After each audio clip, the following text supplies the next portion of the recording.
الحمد للہ رب العالمین الملک الحق المبین والصلاة والسلام علی سیدنا و مولانا محمد طہ الامین وعلی آلہ و اصحابہ اجمعین ومن اتبعہم الی یوم الدین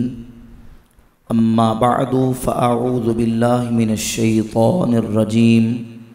بسم اللہ الرحمن الرحیم انما یرید اللہ لیذہب عنکم الرجس اہل البیت ویطہرکم تطہیرا صدق اللہ مولانا العظیم وصدق رسولہ النبی الکریم الامین الرؤوف الرحیم ان اللہ وملائکتہ یصلون علی النبی یا ایہا الذین آمنوا صلوا علیہ وسلموا تسلیما الصلاة والسلام علیک یا سیدی یا رسول اللہ وعلی آلک واصحابک یا سیدی یا حبیب اللہ الصلاة والسلام علیک یا سیدی یا نبی اللہ وعلی آلک واصحابک یا رحمتا للعالمین مولا صلی وسلم دائما ابدا علی حبیبک خیر الخلق کلہم هو الحبیب الذی ترجى شفاعته لكل حول من الاحوال مقتحم یا ربی بالمصطفى بلغ مقاصدنا واغفر لنا ما مضى یا واسع الکرم۔ اللہ رب العالمین جل وعلا مجدہ الکریم کی حمد و ثنا حضور نبی پاک صاحب الاولاق سیاح افلاق امام الانبیاء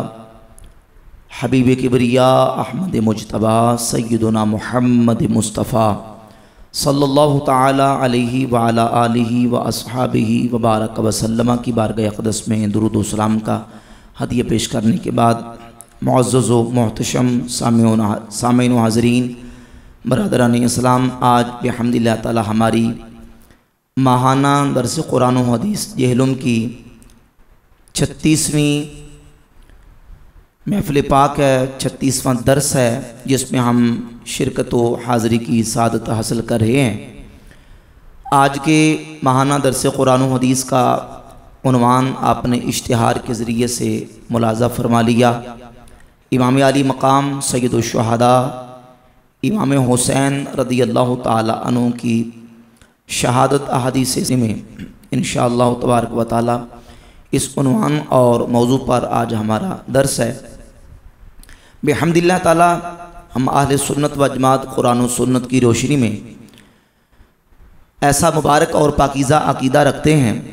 کہ نبی پاک صلی اللہ علیہ وآلہ وسلم کی اہل بیت اطہار علیہ مردوان کا جو مقام ہے، جو اللہ رب العزت نے انہیں منزلت اور مرتبہ عطا فرمایا ہے، ہم اسے دل و جان سے تسلیم کرتے ہیں۔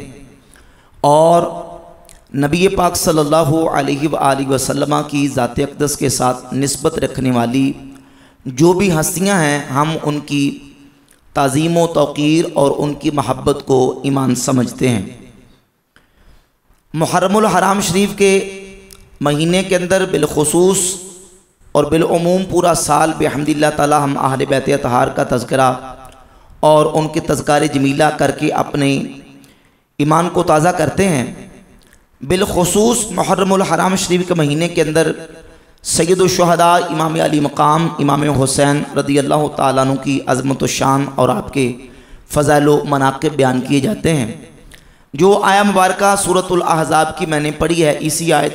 کے ضمن میں ایک حدیث بیان کر کے انشاءاللہ گفتگو کو آگے چلاؤں گا۔ اللہ رب العزت نے ارشاد فرمایا انما یرید اللہ لیذہب عنکم الرجس اہل البیت وَيُطَهِّرَكُمْ تَطْهِيرًا، اے نبی کے اہل بیت، اللہ تو یہ چاہتا ہے کہ تم سے رجس کو دور فرما دے، وَيُطَهِّرَكُمْ تَطْهِيرًا، اور تمہیں خوب ستھرا اور پاک فرما دے۔ نبی پاک صلی اللہ علیہ وآلہ وسلم کی ذات اقدس پر یہ آیہ کریمہ نازل ہوئی۔ اس آیہ کریمہ کا شان نزول بالاجماع والاتفاق یہ ہے کہ یہ آیا کریمہ کا ایک حصہ، بلکہ اس سے پیچھے سورۃ الاحزاب کی آیت نمبر 30، 31، 32، 33، 34 پڑھنے سے آقا سباق کو ہم دیکھیں تو بالکل بات واضح ہوتی ہے کہ یہ آیات طیبات نبی پاک صلی اللہ علیہ وآلہ وسلم کی ازواج طیبات کے بارے میں نازل ہوئیں۔ لیکن جب یہ آیہ مبارکہ نازل ہوئی تو سیدہ عائشہ صدیقہ ام المؤمنین رضی اللہ تعالی عنہ حدیث کی راویہ، صحیح مسلم میں حدیث موجود ہے، اور سیدہ ام سلمہ رضی اللہ تعالی عنہ اس حدیث کی راویہ ہیں۔ مسند احمد ابن حنبل میں سیدہ ام سلمہ سے حدیث موجود ہے کہ رسول اللہ صلی اللہ علیہ وآلہ وسلم نے سیدہ فاطمہ الزہرا رضی اللہ تعالی عنہ کو بلایا، حضرت سیدنا علی رضی اللہ تعالی عنہ کو بلایا، اور حسنین کریمین کو بلایا، اور اپنی مزمل اپنی مبارک چادر کو پھیلا کے حضور نے ان ایان مقدسہ کو، ان نفوس قدسیہ کو اپنی مزمل اپنی مبارک چادر کے نیچے لیا اور اللہ رب العزت کی بارگاہ میں دعا کی، اللہم ہؤلاء اہل بیتی، یا اللہ یہ میری اہل بیت ہے، اذہب عنہم الرجس وطہرہم تطہیرا، یا اللہ ان سے رجس کو دور فرما دے اور انہیں خوب ستھرا اور پاک فرما دے۔ رسول اللہ صلی اللہ علیہ وآلہ وسلم نے ایک مرتبہ دعا کی، حضور نے 2 مرتبہ دعا کی، اللہ کے نبی نے 3 مرتبہ دعا فرمائی، اور نبی پاک علیہ السلام نے سیدہ فاطمہ الزہرا، مولا علی اور حسنین کریمین کو اپنی چادر کے نیچے لے کے رب کی بارگاہ میں دعا کی کہ یا اللہ یہ میری اہل بیت ہے، ان سے رجس کو دور فرما کی ان کو ستھرا اور پاک فرما دے۔ نبی پاک صلی اللہ علیہ وآلہ وسلم کی دعا ویسے بھی مقبول ہے، لیکن جب نبی پاک صلی اللہ علیہ وآلہ وسلم کی ذات اقدس رب کی بارگاہ میں دعا کرتے ہیں، بار بار دعا کرتے ہیں، تو حضور کی دعا قبول ہوتی ہے۔ حضور نے ان کے لیے دعا فرمائی، اور دوسرا پھر امام حسین پاک رضی اللہ تعالیٰ عنہ کی ذات اقدس کی شان و عظمت یہ ہے کہ جن کے بارے میں رسول اللہ صلی اللہ علیہ وآلہ وسلم خود فرمائیں، ان الحسن والحسین سیدہ شباب اہل الجنہ، حسن اور حسین یہ دونوں جنتی جوانوں کے سردار ہیں، جنتی جوانوں کے سردار ہیں۔ سیدنا جابر رضی اللہ تعالیٰ عنہ مسجد میں موجود ہے، امام ذہبی بھی اس روایت کو سیر و اعلام النبلاء کے اندر ذکر کرتے ہیں، اور یہ حدیث متعدد صحابہ سے تعدد طرق کے ساتھ مشہور و معروف حدیث ہے۔ کتنے صحابہ اس حدیث کو روایت کرنے والے ہیں؟ حضرت جابر رضی اللہ تعالیٰ عنہ مسجد میں موجود تھے کہ مسجد کے دروازے سے کوئی شخص اندر آیا تو حضرت جابر نے وہاں بیٹھے موجود نمازیوں سے کہا، اے لوگو، من احب ان ینظر الى سید شباب اہل الجنہ فَلْيَنْظُرْ إِلَىٰ هَذَا سَمِعْتُ مِن رسول اللہ صلی اللہ علیہ وآلہ وسلم، فرمایا کہ جو تم میں سے یہ چاہتا ہے، جو پسند کرتا ہے کہ جنتی جوانوں کے سردار کو دیکھے، وہ دیکھو حسین مسجد میں تشریف لے آئے۔ سَمِعْتُ مِن رسول اللہ صلی اللہ علیہ وآلہ وسلم، فرماتے ہیں کہ میں نے یہ بات اللہ کے رسول علیہ السلام سے اپنے کانوں سے سنی ہوئی ہے۔ اور اسی طرح کتاب المناقب کے اندر امام ترمذی، جامع ترمذی کے اندر معروف حدیث لے کے آپ نے 12 مرتبہ سنی ہوگی، میں حدیث سنا کے آگے چلوں گا۔ سیدنا حذیفہ بن یمان رضی اللہ تعالیٰ عنہ صاحب و سر رسول اللہ صلی اللہ علیہ وآلہ وسلم، نبی پاک علیہ السلام کے رازدار صحابی، حضور سے راز کی باتیں سن سن کے یاد کیا کرتے تھے۔ فرماتے کہ ایک دن میں اپنی والدہ سے اجازت لے کے رسول اللہ صلی اللہ علیہ وآلہ وسلم کی بارگاہ اقدس میں پہنچا، اس امید اور اس تمنا اور آرزو کے ساتھ کہ آج مغرب کی نماز میں اللہ کے نبی علیہ السلام کے پیچھے پڑھوں گا اور اللہ کے محبوب کو عرض کروں گا کہ یا رسول اللہ میرے لیے اور میری والدہ کے لیے بخشش کی دعا فرما دے۔ حذیفہ بن یمان کہتے ہیں کہ رسول اللہ علیہ السلام کے ساتھ میں نے مغرب کی نماز پڑھی، پھر انتظار کیا، عشاء کی نماز کا وقت آ گیا، میں نے عشاء کی نماز بھی نبی پاک علیہ السلام کے ساتھ ادا کی۔ حضور عشاء کی نماز پڑھ کے اپنے در دولت اپنے کاشانہ اقدس کی طرف روانہ ہوئے تو میں حضور کے پیچھے پیچھے جا رہا تھا۔ اللہ کے محبوب علیہ السلام نے جب محسوس فرمایا کہ پیچھے کوئی آ رہا ہے تو حضور نے فرمایا، من ھذا ما حاجتک غفر اللہ لک ولامک، اے آنے والے یہ کون حذیفہ ہے؟ من ھذا حذیفہ،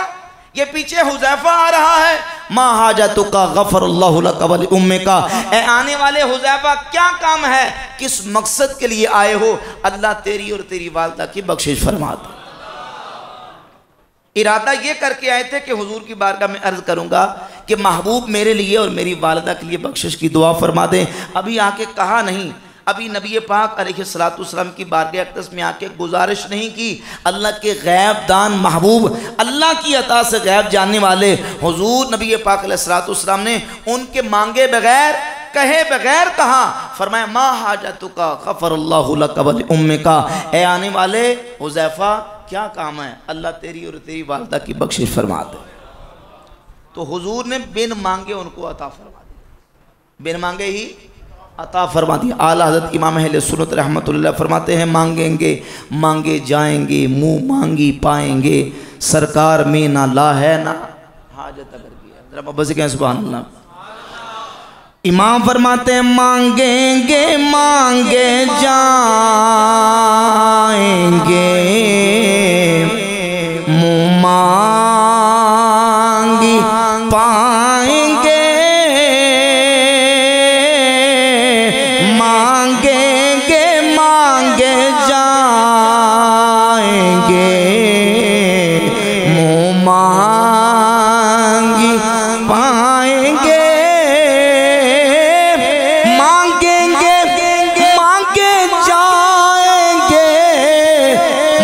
مانگی پائیں گے، سرکار میں نہ لا ہے نہ حاجت اگر، سرکار میں نہ لا ہے نہ حاجت اگر۔ تو حذیفہ بن یمان فرماتے ہیں رسول اللہ صلی اللہ علیہ وآلہ وسلم نے ایسے موقع پر مجھے فرمایا، اے حذیفہ ھذا ملک لم ینزل الارض قط قبل ھذہ اللیلہ، ابھی ابھی آسمانوں سے یہ فرشتہ میری بارگاہ میں حاضر ہوا ہے اور یہ زمین پر پہلی مرتبہ آیا ہے۔ استأذن ربہ ان یصلی علیہ، اس نے رب سے اجازت طلب کی کہ یا اللہ مجھے اجازت دے تیرے محبوب کی بارگاہ میں جا کے سلام پیش کر دیا۔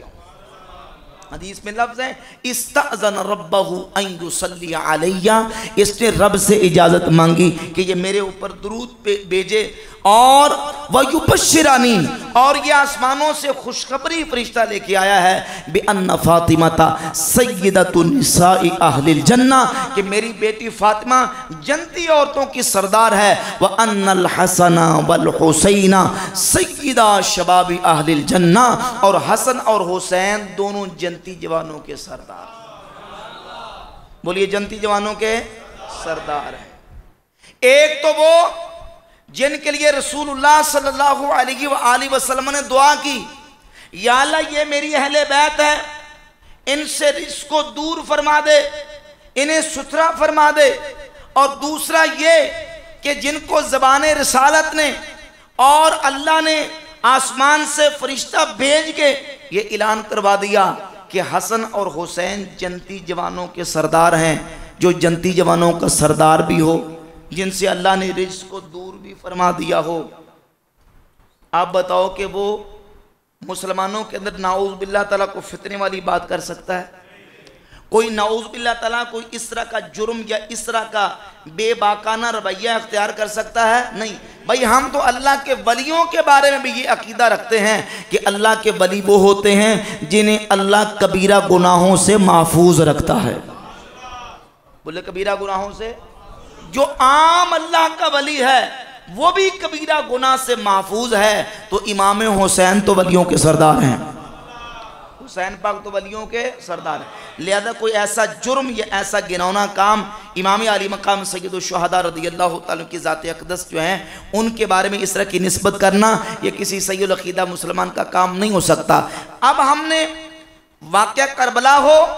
یا امام علی مقام سید الشہداء امام حسین رضی اللہ تعالیٰ عنہ کا جو بھی اقدام ہو، بحمدللہ تعالیٰ ہم اہل سنت و جماعت قرآن سنت اور معتبر اور مستند جو ذرائع ہمارے پاس دین کے ہیں، مصادر ہیں، ان سے ہم چیزوں کو لیتے ہیں. ہم محض قصے کہانیاں، محض واقعات اور محض اخباری رپورٹوں کے اوپر تقیہ کر کے، بھروسہ کر کے انہی کے اوپر اپنا عقیدہ اور نظریہ نہیں بناتے، بلکہ قرآن، سنت، صحابہ، اہل بیت، امت کا اجماع، اس ترتیب کے ساتھ ہم چلتے ہیں. اور بحمد اللہ تعالی ہمارا اہل سنت و جماعت کا جو منہج ہے، عقیدہ ہے، وہ یہی ہے کہ امام علی مقام کی شہادت کا تذکرہ ہو، امام حسین رضی اللہ تعالیٰ کے رفقا کی شہادت کا تذکرہ ہو، تو ہم اس دوسری پارٹی کی طرح امام حسین کی شہادت کا ذکر نہیں کرتے کہ ہائے ہائے کر کے یہ ثابت کیا جائے کہ امام حسین نے نعوذ باللہ یا آپ کے رفقا نے یا آپ کے خاندان کی خواتین نے وہ میدان کربلا میں شہادت امام حسین کے موقع پر بے صبری اور واویلا کر کے، چیخو پکار کر کے امام حسین کی شہادت پر اس طرح کا معاملہ کیا ہو. ہم اس کو قبول نہیں کرتے. ہم کہتے ہیں کہ رسول اللہ صلی اللہ علیہ وآلہ وسلم کی ذات اقدس کو اللہ رب العزت نے پہلے بتا دیا تھا کہ آپ کے نواسے کو شہید کیا جائے گا، ان پر آزمائشیں آئیں گی، لیکن اللہ کے محبوب علیہ السلام نے نہ کسی مقام پہ بے صبری کی اجازت دی ہے، نہ خود بے صبری کی ہے، بلکہ نبی پاک علیہ السلام نے جو اخبار اور خبریں دی ہیں ان میں بھی رسول اللہ صلی اللہ علیہ وآلہ وسلم نے امام حسین کی جرت کا بیان کیا ہے، شجاعت اور بہادری کا بیان فرمایا. اس مقام پہ ایک وسوسے کا ازالہ اور ایک فرق اور تقسیم کرنا یہاں ضروری ہے. دیکھیں، امام حسین کی شہادت کا تذکرہ ہو تو ہم امام علی مقام کی شہادت کا ذکر کرتے ہیں، تذکرہ کرتے ہیں احادیث سے صحیحہ پڑھ کے، اللہ کے رسول علیہ السلام نے جو خبریں اور پیشگوئیاں کی ہیں ان کو بیان کر کے. اب ہمارا اہل سنت کا منہج تو یہ ہے کہ ہم اس طریقے سے شہادت امام حسین کا تذکرہ نہیں کریں گے جس میں بے صبری کا مظاہرہ ہو، غم پروری، ماتم اور حزن انگیزی کا انداز ہو، یہ قرآن و سنت کی تعلیمات کی روشنی میں ہمارے مذہب کا اور ہمارے منہج کا معاملہ نہیں ہے. توجہ کیجیے ذرا. بعض لوگ یہ کہتے ہیں، دیکھیں ابھی میں آپ کے سامنے احادیث پڑھوں گا نا تو ان احادیث سے ہی غلط رزلٹ اور غلط نتیجہ لوگ نکالتے ہیں کہ دیکھیں نبی پاک صلی اللہ علیہ وآلہ وسلم نے امام حسین کی شہادت کی خبر دی تو حضور نبی پاک علیہ السلام امام حسین کی شہادت پر غمگین ہوئے، شہادت کی خبر دے کر غمگین ہوئے، حتیٰ کہ رسول اللہ صلی اللہ علیہ وآلہ وسلم کی مبارک آنکھوں سے آنسو بھی جاری ہوئے. کہتے ہیں دیکھیں نبی پاک علیہ السلام نے امام حسین کی شہادت کی خبر دی، حضور کی آنکھوں سے آنسو بھی آئے تو حضور غم زدہ ہوئے، لہذا ثابت ہوا کہ امام حسین کی شہادت کا غم منانا جائز ہے، سنت رسول ہے. غم منانا سنت رسول ہے. ہم ان کو جواب یہ دیتے ہیں کہ بھئی ایک ہے غم ہونا اور ایک ہے غم منانا. ذرا فرق کو سمجھیے، کیونکہ عام سادہ لوگ جو ہیں وہ ان چیزوں کے فرق کو نہیں سمجھ پاتے، تو پھر وہ سمجھے کہ اس طرح کے لوگوں کی بولی سن کے وہ ڈی ٹریک ہو جاتے ہیں. بھئی ایک ہے غم کا ہونا اور ایک ہے غم منانا. غم کا ہونا یہ ہے کہ کوئی انسان کو ایسی خبر پہنچی، ایسا واقعہ کسی کے سامنے آیا یا ایسا اس کے ساتھ معاملہ پیش آیا جس سے اس کو دلی طور پر اس کا دل غمزدہ ہوا اور اس غم کی وجہ سے آنکھوں سے آنسو نکل آئے. یہ ہے غم کا ہونا. رسول اللہ صلی اللہ علیہ وآلہ وسلم کی مبارک سیرت میں کئی ایسے واقعات موجود ہیں کہ نبی پاک علیہ السلام کے سامنے صحابہ کی شہادت کی خبر دی گئی تو حضور غمزدہ ہوئے اور حضور کی مبارک آنکھوں سے آنسو بھی نکلے. صحیح بخاری کی 1303 نمبر حدیث ہے، نبی پاک علیہ السلام کے بیٹے حضرت ابراہیم رضی اللہ تعالیٰ عنہ چھوٹی عمر میں انتقال کر گئے تو اللہ کے رسول کی مبارک آنکھوں سے آنسو جاری ہو گئے. حضرت عبد الرحمن بن عوف نے عرض کی حضور یہ کیا ہے؟ تو نبی پاک صلی اللہ علیہ وآلہ وسلم نے فرمایا یہ رحمت ہے. یہ کیا ہے؟ ایک اور حدیث میں کیا حضرت زینب حضور کی بیٹی کے بیٹے چھوٹی عمر میں انتقال کر گئے. صحیح بخاری میں حدیث ہے کہ نبی پاک صلی اللہ علیہ وآلہ وسلم نے ان کو جب سکرات کے عالم میں دیکھا تو حضور کی چشمان اقدس سے آنسو جاری ہو گئے. صحابہ نے پوچھا حضور یہ کیا؟ تو نبی پاک علیہ السلام نے فرمایا ہذہ رحمت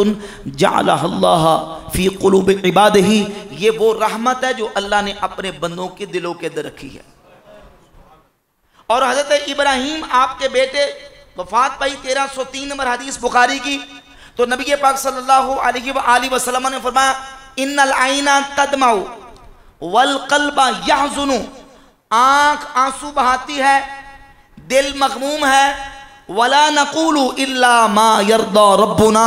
مگر ہم وہی کہیں گے جس پر ہمارا رب راضی ہے، جس پر ہمارا آنکھیں آنسو بہاتی ہیں، دل مغموم ہے، ولا نقول الا ما یرضی ربنا، مگر ہم اپنی زبان سے کوئی بے صبری کا کلمہ نہیں کہیں گے، واویلا نہیں کریں گے، نوحہ خوانی نہیں کریں گے،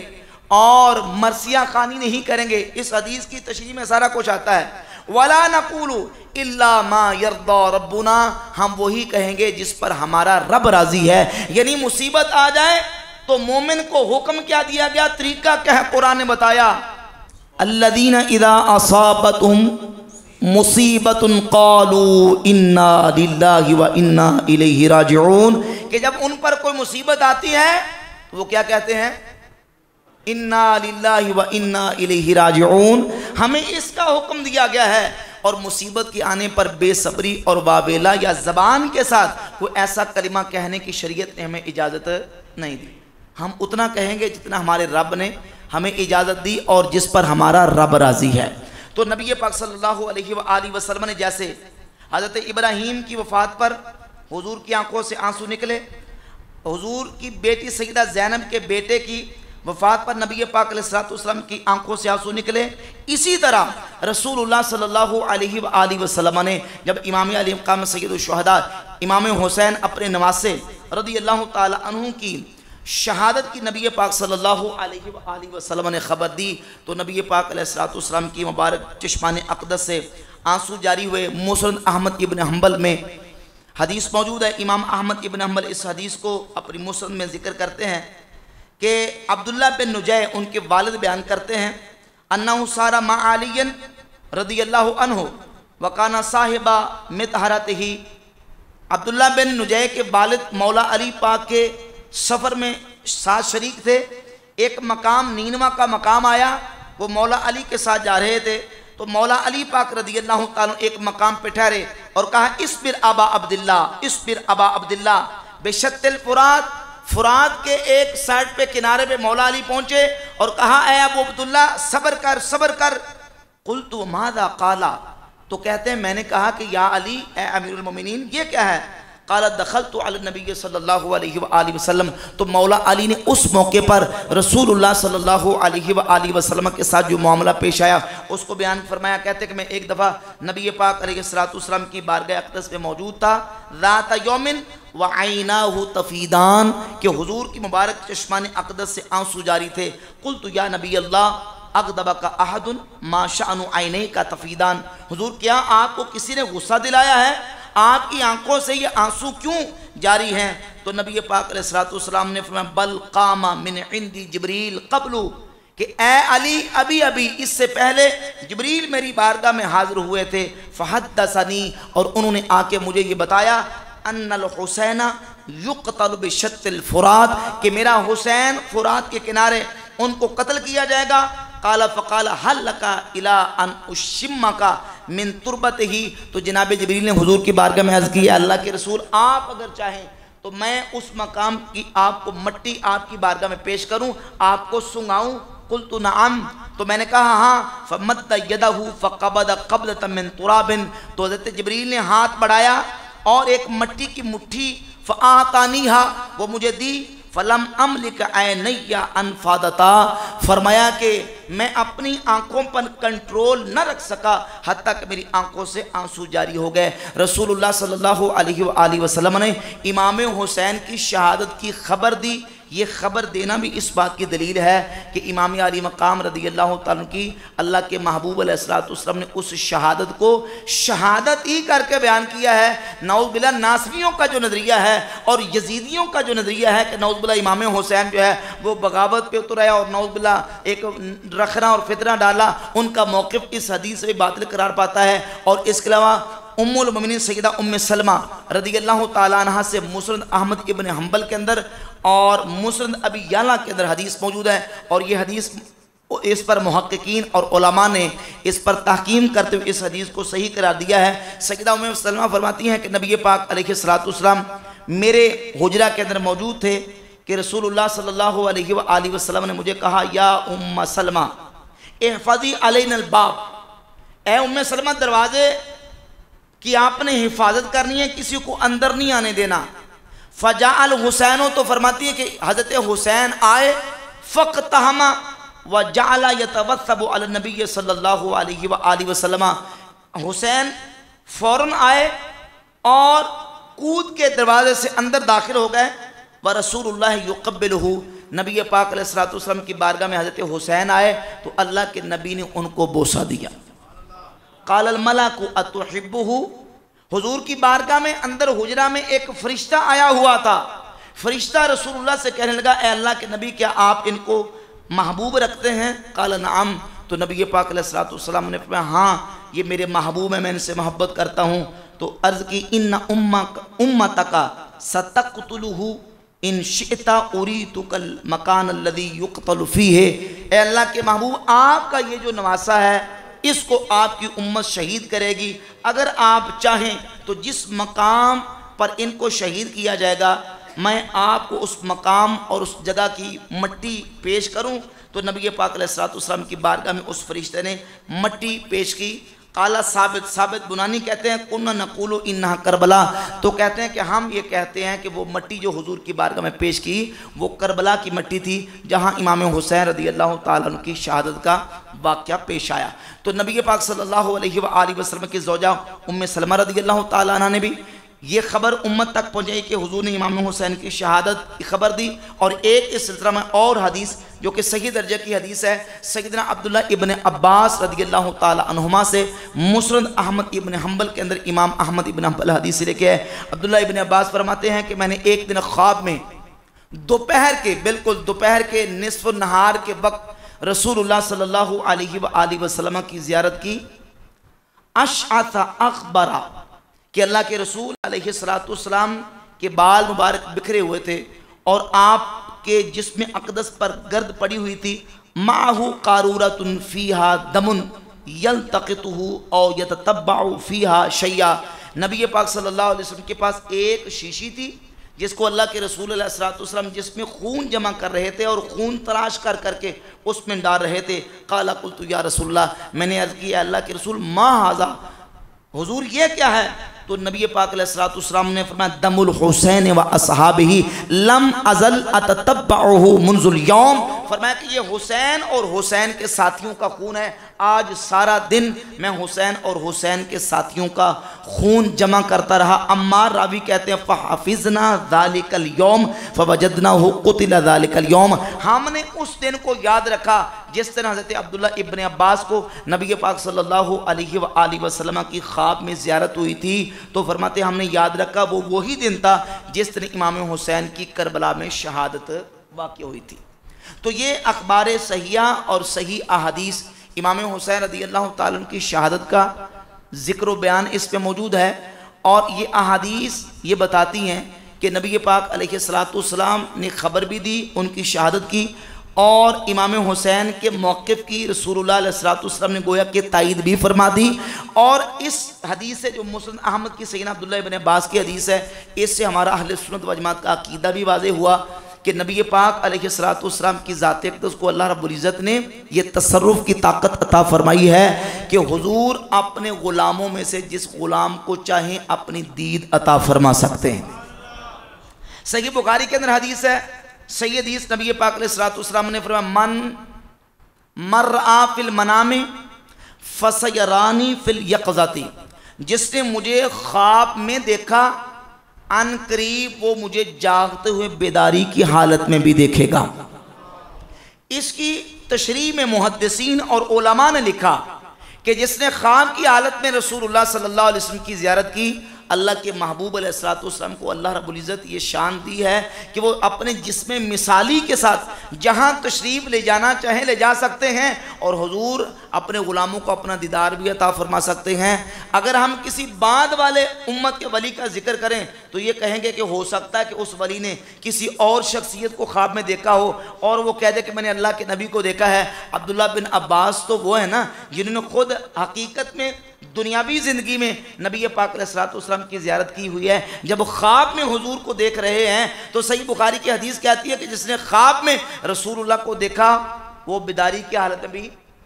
بولے بیداری کی حالت میں بھی دیکھے گا۔ اب عبداللہ ابن عباس رضی اللہ تعالیٰ عنہ خواب میں حضور کو دیکھ رہے ہیں تو حدیث سے ثابت ہو گیا کہ نبی پاک علیہ السلام کو خواب میں دیکھنے والا بیداری میں بھی دیکھے گا۔ تو بتائیں کہ عبداللہ ابن عباس کو حضور نے بیداری میں بھی زیارت کروائی ہوگی کہ نہیں؟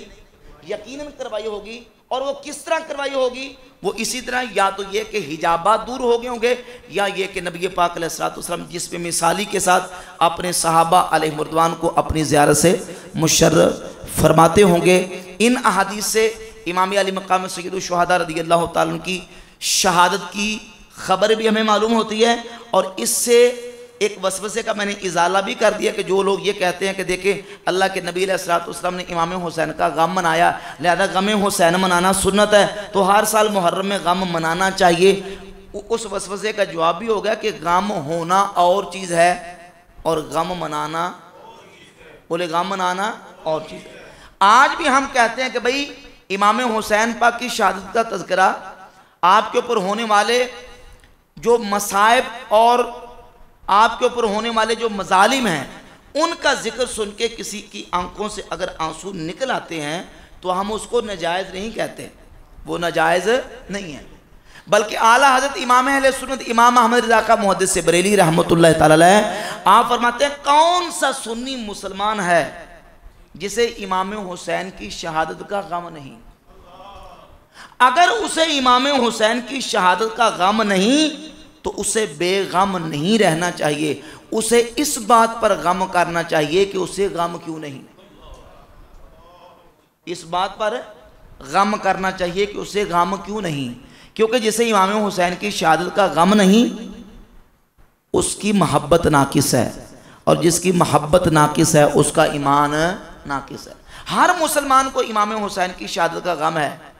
لیکن اس غم کو اس انداز سے منانا کہ اس پر ہمارے اہل سنت کے عقیدے کے مطابق کہ اس پر کو ماتم کرے یا واویلا کرے یا چیخو پکار کرے یا اس پر کو رونے رلانے والا انداز اختیار کرے، اس کی شریعت میں اجازت نہیں ہے۔ اہل سنت کی کتابوں کے اندر بھی اور اہل تشیع کی موت پر کتابوں کے اندر بھی ہمارے پاس ایسے حوالہ جات موجود ہیں کہ غم موجود کو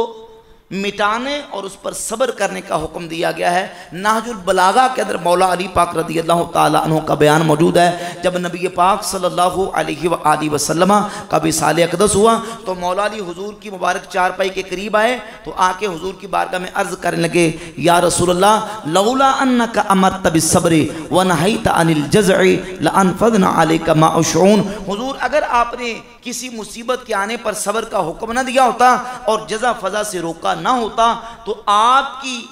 کے وصال پر مجھے اتنا غم ہوا ہے کہ حضور میری آنکھوں کے اندر جتنا آنسو کا ذخیرہ ہے میں سارا بہا دیتا، لیکن میں بے صبری نہیں کروں گا کیونکہ آپ نے مصیبت کے آنے پر صبر کا حکم دیا ہے۔ امام علی مقام سید الشہداء رضی اللہ تعالیٰ عنہ نے بھی میدان کربلا میں اپنے تمام خاندان کے اور اپنے رفقا کو شہید جب ہو چکے اس کے بعد اپنی شہادت کی باری آئی تو اپنی بہن سیدہ زینب رضی اللہ تعالیٰ عنہ کو اپنے وصیت فرمائی۔ اہل تشیع کی موت پر کتاب الارشاد شیخ مفید کی اس کے صفحہ نمبر 337 پر امام حسین کا میدان کربلا میں وہ بیان اور خطبہ جو سیدہ زینب کو دیا گیا وہ موجود ہے۔ امام حسین نے اپنی ہمشیرہ سے کہا، اے میری ہمشیرہ یہ یاد رکھنا کہ زمین والے سارے مر جائیں گے، آسمان والے بھی باقی نہیں رہیں گے، میرے بھائی حضرت حسن مجھ سے بہتر تھے دنیا سے چلے گئے، میرے باپ مجھ سے بہتر تھے دنیا سے چلے گئے، میری والدہ سیدہ فاطمہ مجھ سے بہتر تھی دنیا سے پردہ فرما گئی، لی ولکل مسلم برسول اللہ صلی اللہ علیہ وسلم اسوہ، میرے لیے اور ہر مسلمان کے لیے رسول اللہ صلی اللہ علیہ وآلہ وسلم کی سیرت کامل نمونہ ہے۔ اے میری ہمشیرہ جس وقت میری شہادت ہو جائے لا تخمشی علی وجہن، میری شہادت پر اپنے چہرے پر تماچے نہ مارنا، جب میری شہادت ہو جائے تو اپنے بال نہ کھولنا، لا تنادی بالویل والثبور، اور میری شہادت پر واویلا اور چیخ و پکار نہ کرنا بلکہ صبر کا مظاہرہ کرنا۔ تو یہ ہے اہل سنت و جماعت کا طریقہ. ہم قرآن و سنت پڑھ کے اہل بیت اطہار کے امام حسین پاک رضی اللہ تعالیٰ عنہ کے فضائل و کمالات اور ان کے مناقب کا ذکر کرتے ہیں. ان کی بے چارگیاں، بے بسیاں اور خستہ حالیاں بیان کرنا یہ ہمارا اہل سنت کا منہج اور طریقہ نہیں ہے.